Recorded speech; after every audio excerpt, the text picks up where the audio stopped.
Chers amis, chères auditrices et auditeurs de Radio Cité, bonsoir. Ce soir, je suis de nouveau dans un cadre dans lequel on a passablement déjà de rencontres. Alors, un grand merci à Enza Testa-Egui qui organise tout ça. On est donc dans le cadre du cercle des dirigeants d'entreprise. Puis comme souvent, il y a des gens, je dirais quasiment comme toujours, des gens tellement intéressants que je ne peux pas m'empêcher de venir à chaque fois que je suis invité. C'est toujours de magnifiques surprises. Et ce soir, je suis avec quelqu'un. Allez, je ferai un petit jeu de mots sympa quand même. C'est un peu notre mère à tous et à toutes en ce moment à Genève. Je peux vous laisser vous présenter ? Mais avec plaisir. Bonsoir à toutes et tous. Donc Marie Barbet-Chapuis. Je suis effectivement la maire de Genève depuis le 1er juin 2020. Alors, j'ai vu que parmi vos responsabilités qui sont innombrables, je pense, il y a le sport, la sécurité. Moi, je suis un aficionado de la piscine de Varambé. Et puis, un jour, j'ai appris que le ciel nous tombait sur la tête. Vous avez une idée de quand c'est que je pourrais aller nager là-bas ? Alors oui, on y travaille fort. C'est vrai que ça a été une surprise pour nous, au même service des sports, de devoir fermer de façon abrupte cette piscine, mais c'était absolument nécessaire puisque le département des constructions a fait des études qui ont démontré qu'il y avait un risque qui était vraiment trop important pour les usagers, un risque au niveau du plafond, donc il y avait un risque d'effondrement.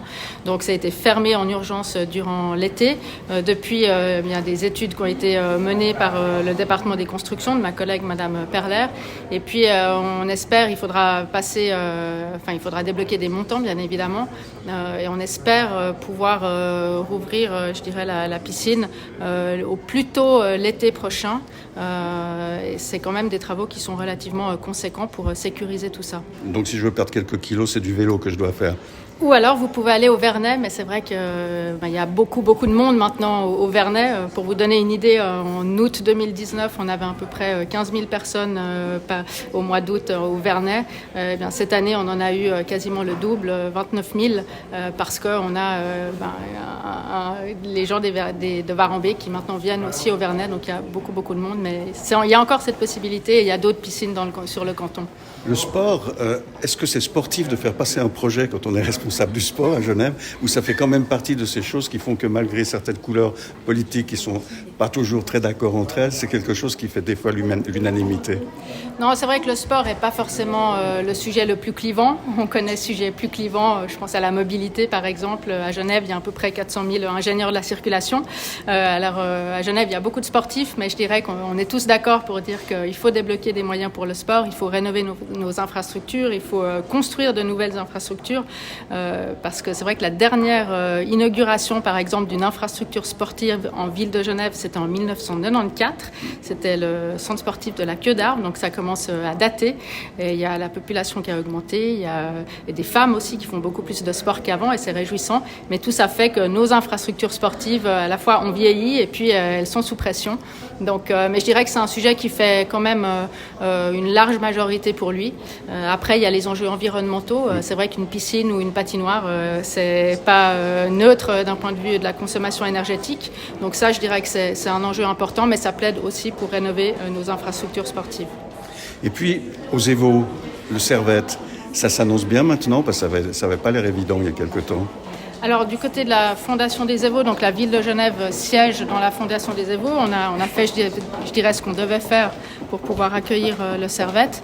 Maintenant, il y a eu des recours. Le canton qui pilote le projet est en train de gérer tout ça. J'espère qu'on pourra accueillir l'académie du Servette prochainement. C'est vrai qu'il y a urgence parce qu'il faut que cette académie puisse déménager pour que les projets qui sont prévus par le canton à Balexer puissent démarrer, notamment un cycle d'orientation. Mais c'est, disons, le canton qui pilote ce projet-là, mais c'est vrai qu'au niveau de la ville de Genève, on est aussi impliqué via la Fondation des Évaux. Au niveau sécurité, pendant longtemps, j'ai adoré prendre le vélo pour traverser Genève. Et là, dernièrement, rue de Lausanne, qui est pas loin d'ici, je me suis fait doubler par une trottinette et j'ai eu très peur. On en est où là ? Il y a des règles qui vont être établies, quelque chose qui se prépare, parce que c'est dommage de devoir même laisser son vélo en dehors de Genève et prendre le tram.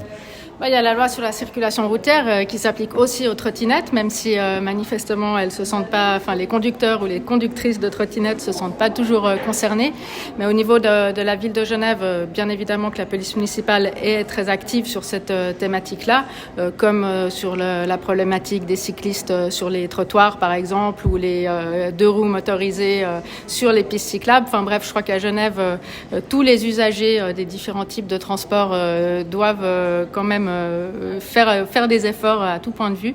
Et c'est vrai que la police municipale travaille aussi notamment en collaboration avec la police cantonale. C'est l'un des axes prioritaires de collaboration, l'application de la loi sur la circulation routière, et on fait souvent des actions communes justement, par exemple pour rappeler aux trottinettes les règles de la circulation. On n'a pas beaucoup de temps ce soir, j'ai encore tellement de questions à vous poser, mais ce sera, j'espère, pour une autre fois. On a un rituel dans notre émission. Quand quelqu'un vous dit « merci la vie », comment ça résonne en vous ? Eh bien, ça résonne bien. À savoir ? Écoutez, moi, ce qui compte comme maire de Genève, c'est que les gens soient heureux et considèrent que la qualité de vie à Genève est élevée. Donc, j'espère que les Genevois et les Genevoises se disent merci la vie, même si j'ai bien conscience qu'il y a des enjeux, il y a des problématiques. Mais c'est vrai que je crois que on vit dans une très belle ville. Tous les classements d'ailleurs mondiaux montrent qu'on est dans le top 6 en l'occurrence cette année en matière de qualité de vie. Donc je crois qu'il ne faut pas l'oublier, même si c'est vrai qu'il faut remettre chaque jour l'ouvrage sur le métier pour faire encore mieux. Il y en a qui rament encore à Genève. Hein. Bien sûr. Et c'est vrai que le Covid a en plus a eu un fort impact aussi sur la problématique de la paupérisation, enfin la précarité. C'est vrai que bien évidemment qu'il y a cette problématique-là et qui nous concerne d'ailleurs beaucoup en ville de Genève, notamment dans le cadre du dossier sur le sans-abrisme. On voit qu'il y a aussi la problématique du crack qui apparaît et qui est aussi liée à une paupérisation de la population.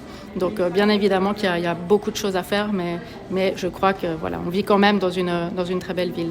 Et puis, je propose souvent aussi, que c'est dans votre vie privée ou professionnelle, est-ce qu'il y a quelque chose dans ces dernières 48 heures qui vous a fait une petite étincelle de joie, dire heureusement, là je vis dans l'instant, j'aurais pu passer à côté. Parce que notre émission, elle est là aussi pour ça, c'est pour que on se rappelle de temps en temps qu'il faut être un opportuniste des bons moments de la vie et puis d'être toujours attentif.